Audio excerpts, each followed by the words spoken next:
Hello, welcome to Oxford Heirlooms.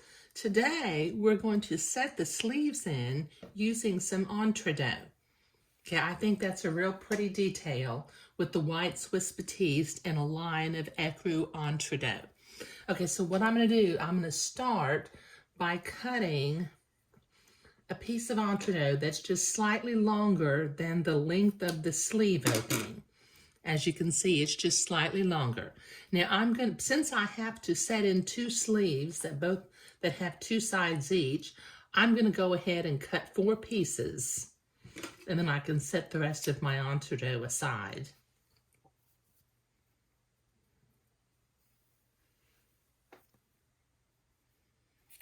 That's the 3rd piece.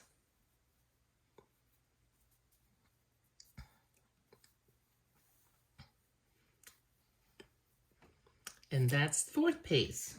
Okay, so I can set my entredot aside. Now I'm going to set 3 of them aside because I'm going to be working on one sleeve or one side of the sleeve at a time. Okay, now this entredot has to curve along the opening of this armhole. So what I'm going to do is with my embroidery scissors, I'm going to make a little clip about every 1/2 inch going down both sides of the entredot. Now this will take me a minute to clip. Okay, so I have clipped on both sides of the entredot. So as it curves around this armhole, it can curve on the inside and flare out on the outside, like that. Okay, so up here at the top, I'm going to start pinning my entredot to the outside of the garment using my silk pins. Just start up at the top.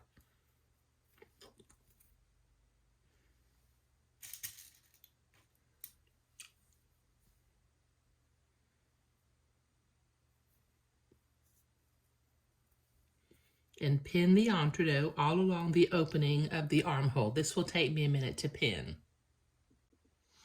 All right, so I've got it pinned along the edge of the armhole. The notches help it to curve on this inside and to flare on this outside edge. So I've got my sewing machine set up. I've got it set to a straight stitch. I've got my beige ecru thread cut in because in the last video we were creating pin tucks using white thread. I've changed out from my twin needle because we were using the twin needle to make the pin tucks. So using a straight stitch and sewing right next to the entredot line, I'll have to put my needle in before I start sewing. I'm going to sew this entredot to the edge of the sleeve opening. Just sewing right along the edge of the entredot line. Taking my pins out as I get to it. Now this will take me a minute. Okay, I've got my entredot sewn onto the opening of the sleeve opening. I think what I'm going to do, I'm going to go ahead and trim this excess entredot off because, like I said, I cut my entredot a little bit longer than the length of the sleeve opening. Now, before, I need to go to the ironing board and iron this seam back so that I can zigzag it. But before I do that, in order for it to curve back, the body of the garment fabric needs to flare back also. So I'm going to go back, and everywhere I cut a little notch, I'm going to go back, and without cutting my sewing line, I'm going to cut another notch that this time includes the white Swiss batiste.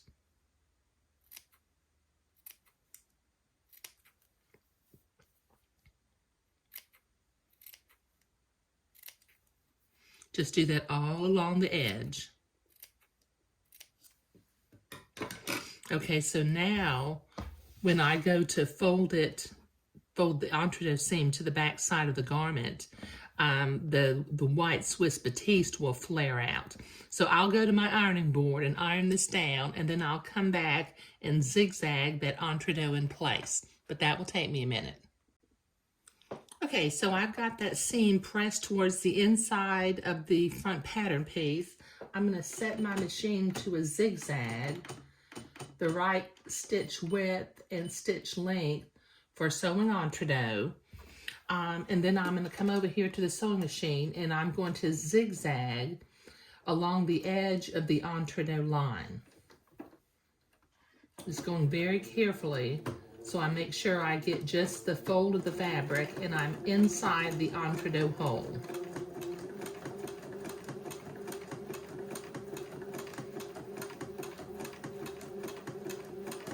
Okay, this will take me a minute to sew. All right, so I've got the armhole opening zigzagged, but you can see the shadow of the seam of the entree and the fabric. So I'm going to turn this over and very carefully, using my double pointed specialty scissors, I'm going to cut the excess entree away.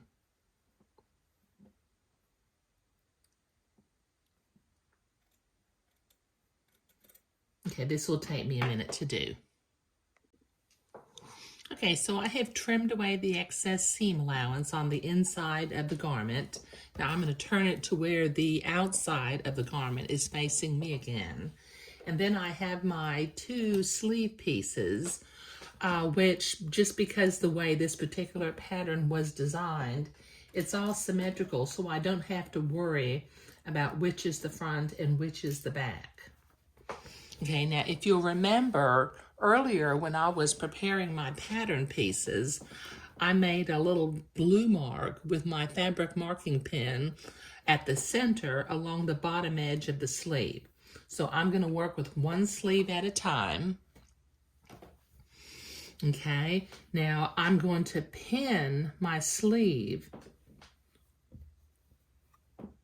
along the entree again, and I'm going to repeat my steps that I did to sew the entree on the first time, the first side of the entree, but I'm working on the other side of the entree this time. So I will pin this, and this will take me a minute. All right, so I have that seam pinned. I'm going to come over here to my sewing machine, and I'm going to switch it back to a straight stitch so that I don't accidentally take off sewing a zigzag, because we were just zigzagging to hold the entree down a couple of minutes ago. So putting my needle right next to the entree hole, I'm going to start sewing this entree to the front piece of the pattern piece to the first of the sleeves. And I'll stop and take my pins out as I sew. Okay, but this will take me a minute to complete. So I've got my entree sewn onto the sleeve pattern piece, and I'm going to need to iron this seam to the sleeve side. But once again, we already had the entree clipped, but I need to go through and clip the white batiste of the sleeve. So each place I had a little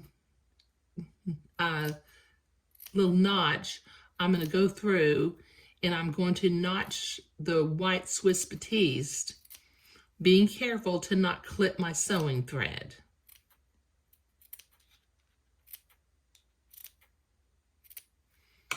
Okay, now I can go to my ironing board and iron this seam toward the sleeve side, and then we'll zigzag that down. So I have that seam pressed toward the sleeve side on the inside.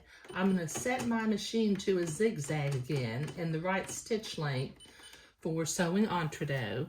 And then I'm going to come over here and I'm going to zigzag along the length of the entree ladder again. This will take me a minute to do.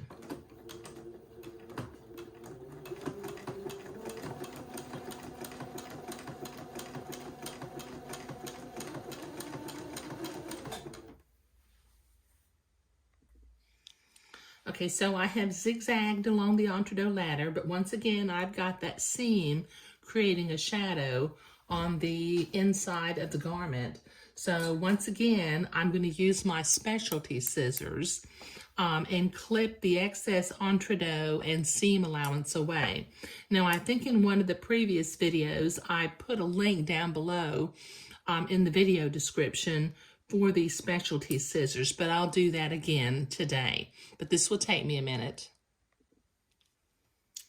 So I have clipped the excess seam allowance on both sides of my entree, and as you can see from the front now, this is just a beautiful fine sewing detail to have an entree line at the seam of the front piece and the sleeve piece. So I've got 3 more pieces of entree. I need to do the same thing for the other side of the sleeve, and then I need to attach the back of the garment to the sleeves. So I've got to go through these steps 3 more times, and that'll take me a few minutes, and I'm not going to video that. Well, that took a hot minute, but I've got all 4 sleeve seams sewn in with entree. As you can see, there's the 3rd one, and here's the 4th one. Okay, now it really, in the construction of this garment, setting the sleeves in with entree is probably the most time-consuming and detailed part of creating this particular garment. But I really feel like the heirloom detail you get by having an entree seam at the little armholes makes it worthwhile.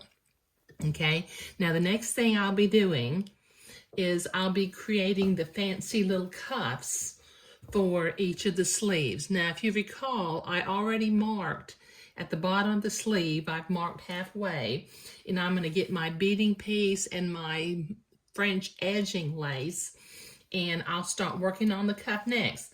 But sewing in the sleeves with entree was what I was doing today. Okay, thank you.